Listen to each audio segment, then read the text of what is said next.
Estás furioso. Y todo el mundo te da el mismo consejo. Suéltalo. Pega un cojín. Grita. Sácalo fuera. Suena lógico. La rabia es como vapor en una olla. Si no la sueltas, explota, ¿no? Pues resulta que no. En un estudio, a un grupo de personas las hicieron enfadar con una crítica dura. Luego, dejaron que unos descargaran la rabia pegando a un saco, sin dejar de pensar en quién les había molestado. A otros, en cambio, simplemente los dejaron relajarse. ¿El resultado? Los que descargaron su rabia salían más enfadados y luego más agresivos, no menos. Los que simplemente dejaron pasar el rato se calmaban antes. Es un experimento y la agresividad se mide en el laboratorio. Pero el patrón apunta claro. Descargar la rabia no la vacía, la entrena. ¿Y por qué? Una posible razón está en algo un poco tonto de tu cerebro. Mira lo que haces para decidir cómo te sientes. Te vio pegar con todas tus fuerzas y dedujo que el motivo debía de ser gravísimo. Y eso te enfada todavía más. Tu cerebro es un poco tonto con esto. Y esa es justo la buena noticia. Porque si sabes cómo funciona, puedes aprovecharte de él. Esto es The Psych Guide. Psicología basada en evidencia. Explicada de forma clara y comprensible. Hecha por psicólogos de verdad. Queremos que el conocimiento real sea accesible para todos. Este es el vídeo 6, el último, de nuestra serie sobre disonancia cognitiva. Antes de la idea final, un repaso rápido, porque hemos hecho un viaje. Un laboratorio y $1. Una secta esperando el fin del mundo. Una persona normal deslizándose paso a paso hacia algo terrible. Un fiscal que no suelta a un inocente ni con el ADN delante. Y tu propia memoria, editándose a tu favor. Debajo de todo, un solo motor.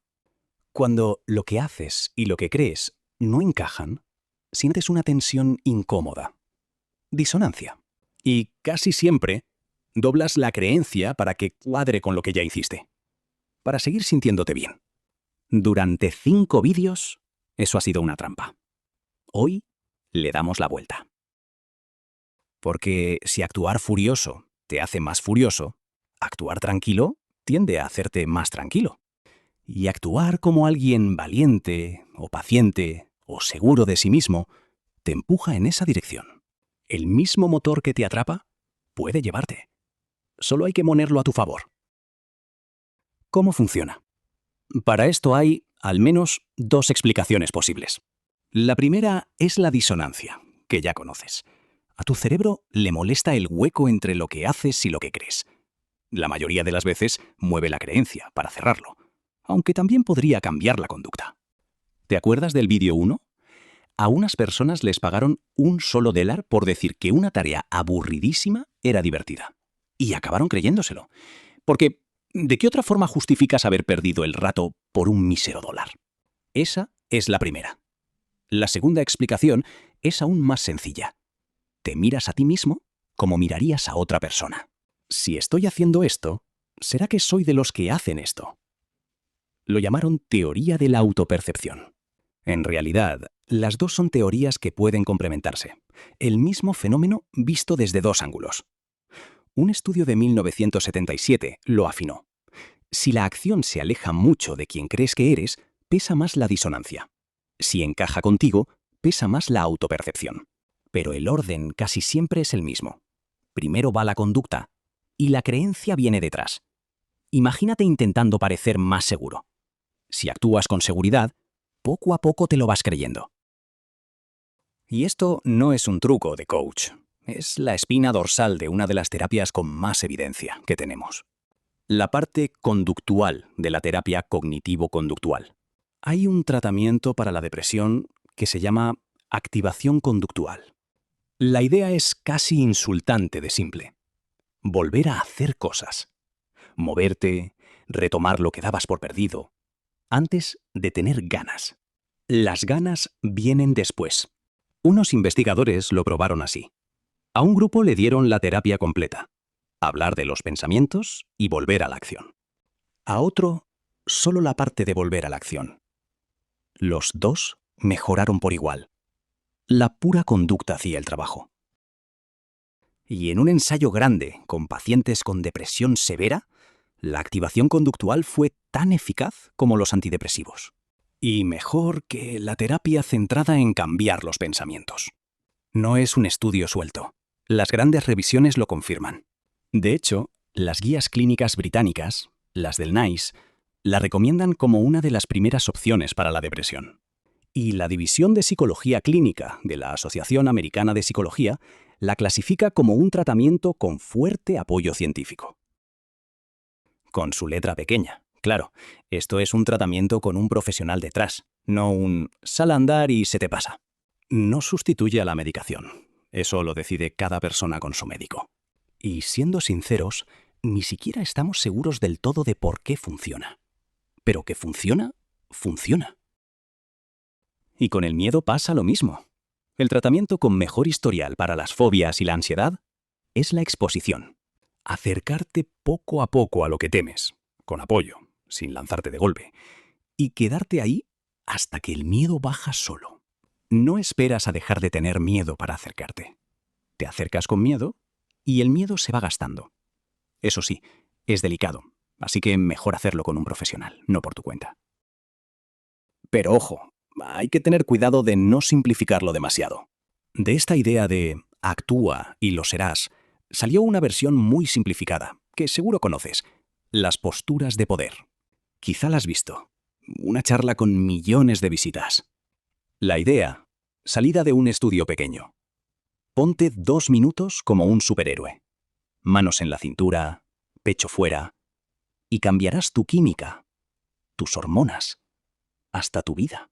Sonaba increíble. Pero cuando otros repitieron la misma postura de 2 minutos, con muchísimas más personas, lo único que sobrevivió fue que te sientes un poco más poderoso un rato. De las hormonas y de los cambios en tu conducta, nada. Y lo más llamativo, la propia autora del estudio original lo dijo en público, con todas las letras. No creo que los efectos de las posturas de poder sean reales. Fíjate en lo que hizo. Tenía un estudio famosísimo, una charla vista por millones, y aún así eligió admitir el fallo en vez de defenderlo. Justo lo contrario de la trampa de toda la serie. Eso también es disonancia, resuelta por el lado difícil. ¿La lección? Lo que cambia tu creencia no es una postura de 2 minutos. Son las repeticiones. Hacer la cosa, de verdad, una y otra vez. Menos magia, más insistencia. Vale. Acabamos de ver cómo aprovecharlo a tu favor. Ahora, la otra parte, la útil para no caer en su trampa. 2 movimientos.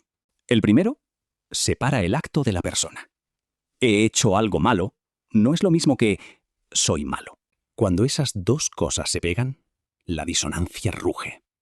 Y ahí es cuando solemos inventar excusas, para no sentirnos malas personas. Cuando las separas, baja el volumen. Puedes mirar el error de frente, porque ya no amenaza quién eres. De ahí sale el segundo. Un error es información, no una sentencia sobre tu valor. Algo que te dice, corrige. No, eres un desastre. ¿Y te acuerdas de la pirámide del vídeo 3? El mejor momento para bajarse es el principio. La primera justificación pequeña es la más barata de rechazar. Cuanto más bajas, más caro cuesta admitir que te equivocaste. Así que, la próxima vez que te oigas montando la primera excusita, esa es la señal. Vale. Antes de cerrar, quédate con lo más importante para ti. La conducta va primero. Y la creencia viene detrás. Así que, si quieres más confianza o más calma, no esperes a sentirlo. Ese momento llega actuando, no esperando. Empieza hoy, en pequeño, en cosas que sí puedes hacer, y deja que la creencia te alcance. Ahora, con sinceridad, esto es más fácil de decir que de hacer. Hay miedos que pesan de verdad, y acciones que cuestan un mundo, aunque las desees. Lo sé, y estoy contigo en eso. No te vendo que baste con quererlo. Lo único que te digo es lo que hemos visto en toda la serie. Si actúas, tu creencia tiende a moverse hacia la acción. Y a veces ese empujón, saber que el orden es ese, es justo lo que faltaba. Tú primero das el paso. Y luego, casi sin darte cuenta, el momento que esperabas se va formando alrededor de lo que ya estás haciendo. No esperas tu vida. La estás formando. Ahora. Y con esto cerramos la serie. No vas a derrotar a este mecanismo de una vez para siempre. Yo tampoco. Pero ponerle nombre, verlo venir, ya es casi todo el juego. Espero que te lleves algo claro de toda esta lista de reproducción. Es la primera serie que hago, así que sed amables. Y sobre todo, contadme una cosa en los comentarios. ¿Dónde has visto este motor en tu propia vida? Y no lo olvides, los científicos de verdad no se fían de una sola fuente, aunque sea una tan buena como The SciGuide. Investiga por tu cuenta. Si te has perdido alguno, vuelve al principio de nuestra serie sobre disonancia cognitiva. Te deseo lo mejor. Y hasta la próxima.